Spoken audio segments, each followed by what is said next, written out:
da adição do resíduo proveniente da extração de ouro em massa cerâmica para a produção de blocos cerâmicos. Oi, meu nome é Pedro Henrique, sou um dos alunos do IFBA Campus Jacobina, faço o curso de mineração e sou responsável por essa pesquisa, então vamos ao trabalho. Nos últimos anos se intensificaram as pesquisas sobre resíduos minerais incrementados na indústria civil, nas construções civis. Isso é de suma importância, porque esse atributo nos traz vários benefícios.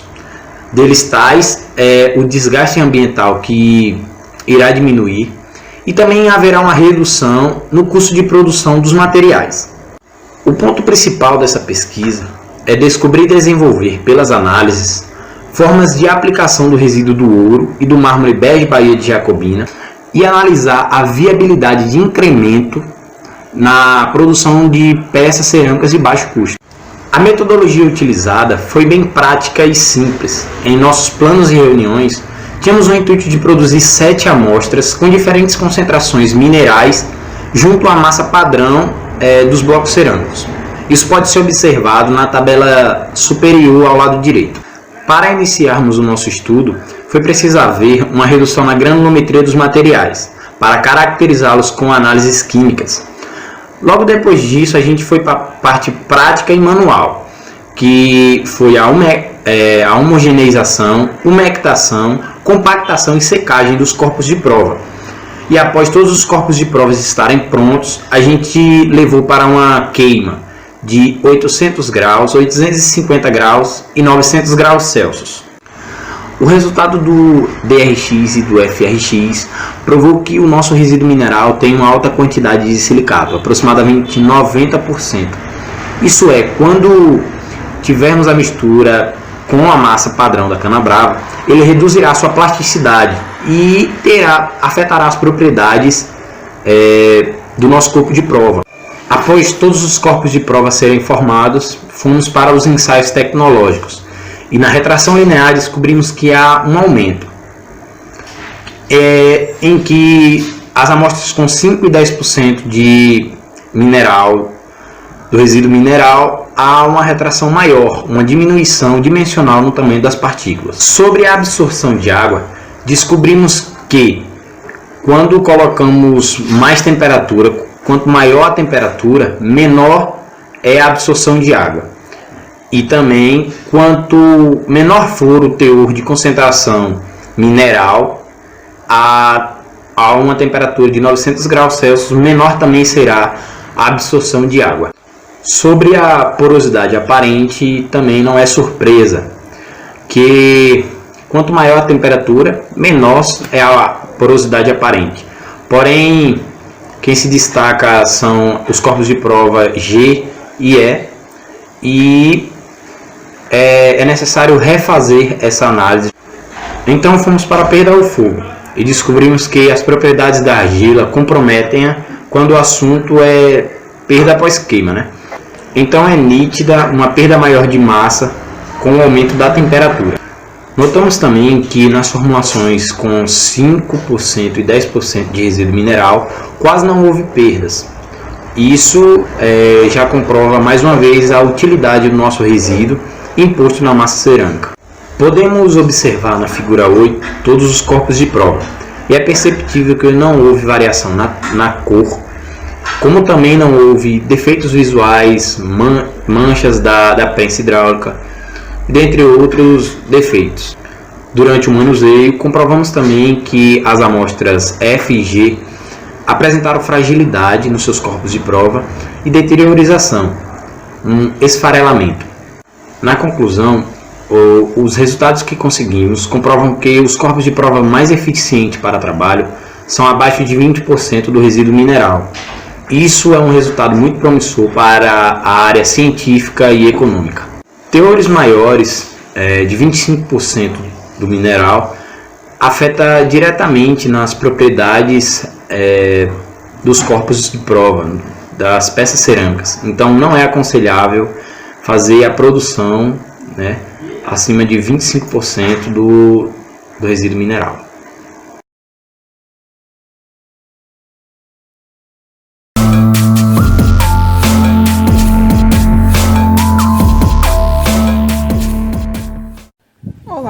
eu me chamo Samir e vou apresentar o seguinte trabalho sobre a utilização de chamote e agilito na composição de massa cerâmica para a produção de blocos cerâmicos.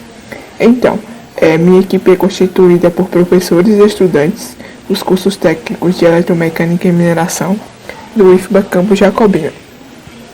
O agilito, que foi um dos materiais que utilizamos no nosso trabalho, é uma rocha sedimentar formada por grãos de argila.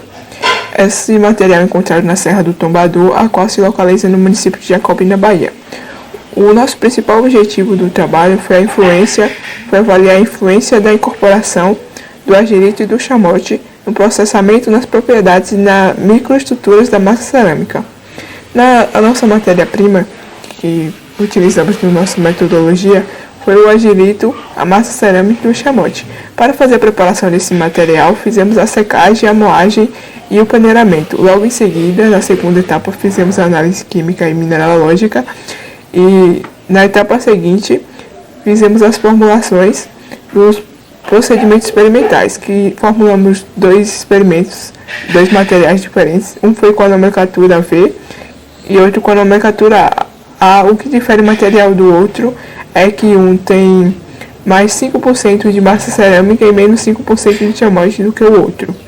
Então, na quarta etapa, fizemos a preparação dos corpos de prova, que é esses que vocês estão vendo na imagem ao lado aí, e foi queimado na temperatura de 850 graus e 900 graus Celsius. E por último, fizemos as propriedades tecnológicas, que eu vou falar mais detalhadamente a seguir. Na análise química, é a análise que a gente faz para ter o resultado dos principais óxidos e a quantidade desses óxidos nos nossos materiais.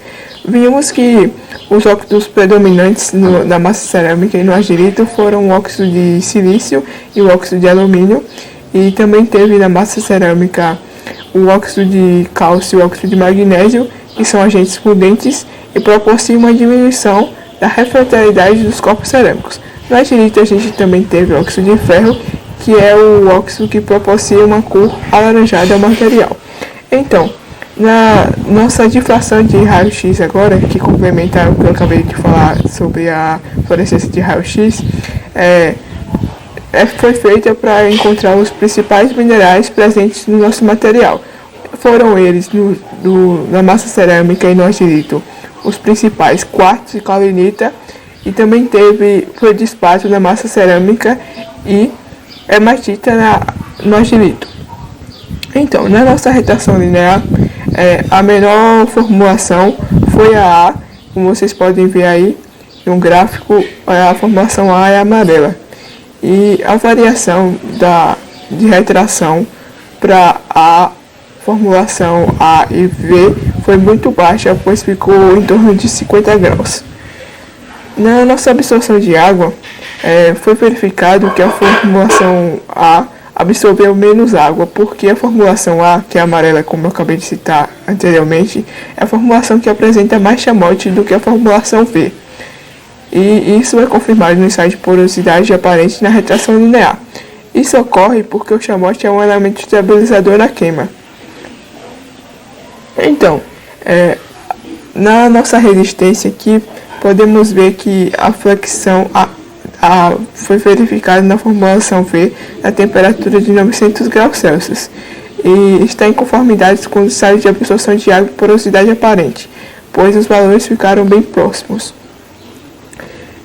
Chegamos à conclusão que tivemos resultados satisfatórios em relação ao nosso trabalho, pois a incorporação do agilito em substituição do sais potencial da massa cerâmica e do chamote, onde as propriedades tecnológicas do produto final atendem às normas técnicas de produção de blocos de telhas e telhas cerâmicas.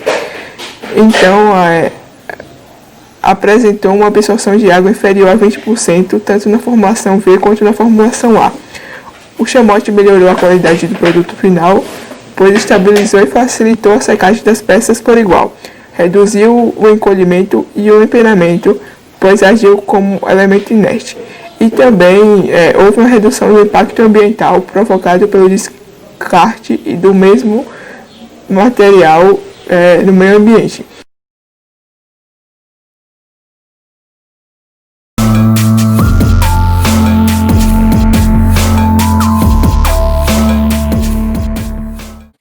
Aplicação de quartzito da Serra de Jacobina na indústria cerâmica. Este trabalho foi realizado por docentes e discentes do curso técnico em mineração e eletromecânica do IFBA Campo Jacobina, e ele será apresentado por Marlos e Larissa, do curso técnico em mineração.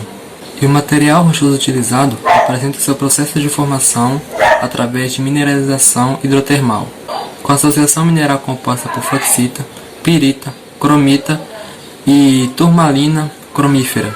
Os resultados aqui apresentados se referem à análise da implementação do quartzito na massa cerâmica para a produção de blocos cerâmicos.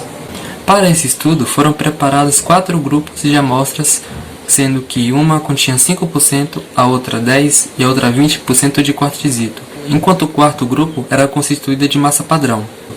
E a massa padrão, utilizada nesse estudo, foi a argila de formulação da empresa Canabrava.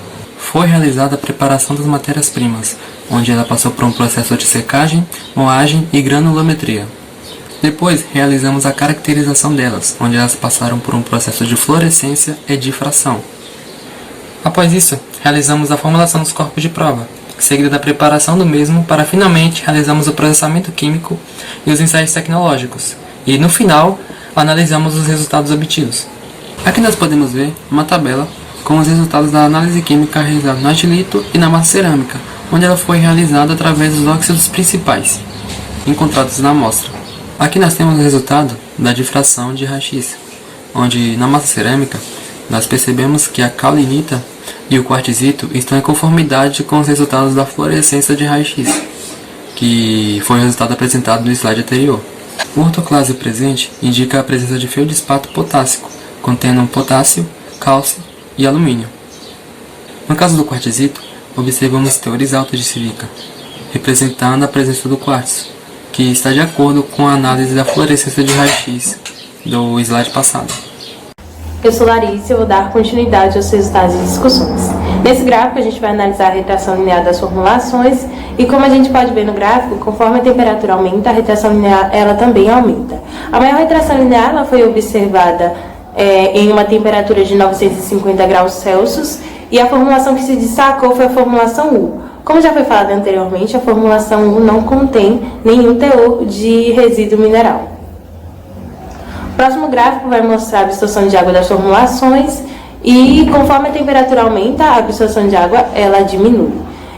A maior absorção de água foi em torno de 7,5% e ela foi verificada na formulação T com 20% de resíduo mineral e na formulação L com 10% de mineral. Já a menor absorção de água foi de 5% e ela foi verificada na formulação U. O próximo gráfico vai mostrar a porosidade aparente das formulações e ela está diretamente ligada ao gráfico anterior que mostrava a absorção de água. A maior redução na porosidade foi na formulação U, assim como a menor absorção de água também foi na formulação U. Já na resistência à fricção, a gente pode ver que quanto maior o teor de resíduo mineral nas formulações, maior será a resistência à fricção das formulações.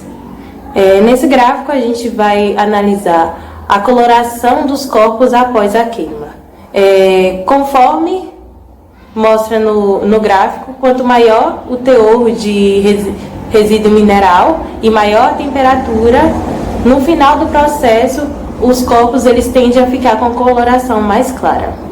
Diante dos resultados, a gente pode dizer que a utilização do resíduo do quartzito em substituição do feldespato é uma ideia bastante interessante, principalmente quando se utiliza 10% e 20% de resíduo mineral nas peças cerâmicas. Caso venha a ter mais do que 20% na composição das peças cerâmicas, a proposta deixaria de ser interessante, já que poderia causar um desgaste maior das peças.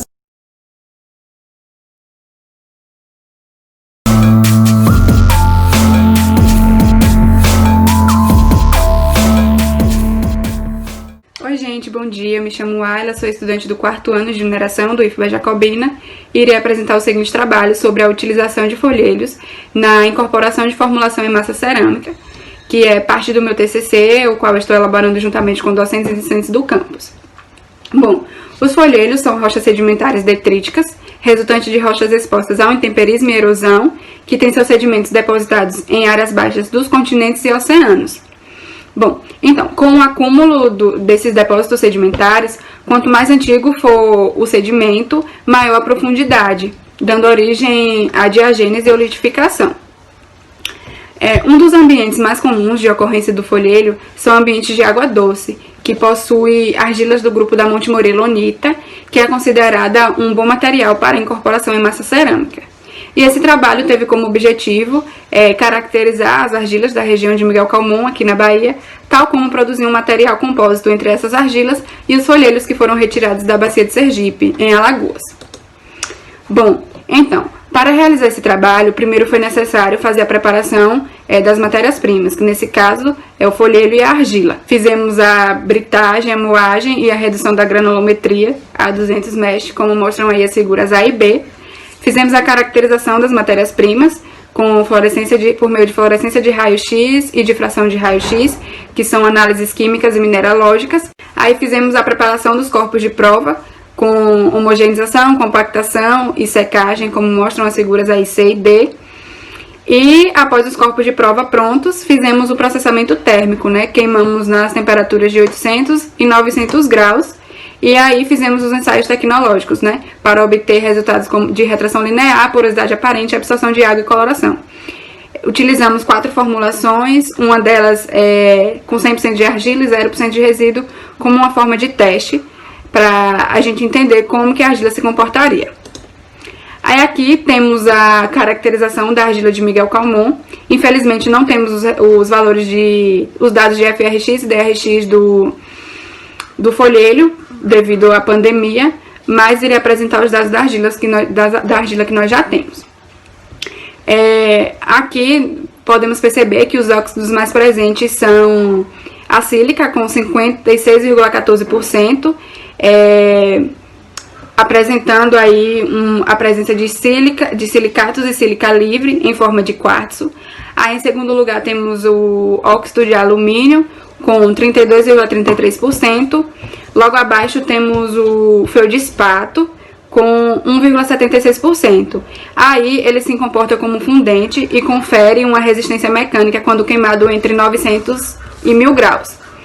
Aí temos o óxido de ferro, com 6,41%, propiciando uma tonalidade escura após a queima. Temos com um teor de 1,40% o óxido de magnésio, que está associado à presença de dolomita. Aí, para complementar, na figura 3, temos o difratograma, onde é possível a gente perceber a presença de quartzo e caulinita. E essa loisita presente indica a presença de dolomita, já citada anteriormente. Bom, a partir desse gráfico, é possível perceber que quanto maior a temperatura, maior a retração linear, com exceção das amostras na formulação I, que apresentou os maiores valores na temperatura de 800 graus. Além disso, na temperatura de 900 graus, observa-se que quanto maior a quantidade de resíduo, menor a taxa de retração, já que as maiores retrações acontecem nas formulações com 0 e 10% de resíduo. Bom, aqui nota-se que quanto maior a temperatura, menor a absorção de água. E entre todas as formulações, a que teve menor absorção também foi a formulação I, na temperatura de 900 graus. E em conformidade com a absorção de água, nota-se que na porosidade aparente a porosidade aparente diminui quando a temperatura de queima aumenta. E na temperatura de 900 graus, a maior redução da porosidade acontece nas formulações I e L, com respectivamente 20% e 30% de resíduo. E a formulação I apresenta algumas incoerências, aí dessa forma vai ser necessário refazer a amostra. E, a respeito da coloração e aspecto físico, vemos que não houve uma distinção muito grande. Nota-se apenas uma coloração um pouco mais forte nas amostras com 0 e 30% de resíduo, que são as amostras H e L. Por fim, os resultados obtidos mostram que é possível utilizar a matriz cerâmica com o resíduo de folhelho para a produção de blocos cerâmicos, já que as propriedades tecnológicas obtidas de um produto final estão em conformidade com a norma técnica específica Além disso, é interessante a utilização do resíduo de folheiro em massa cerâmica em substituição ao feldspato, que comparativamente as formulações com 10% de resíduo apresentam os melhores resultados, atendendo às especificações técnicas e indicando a possibilidade de aplicações diversas em blocos cerâmicos.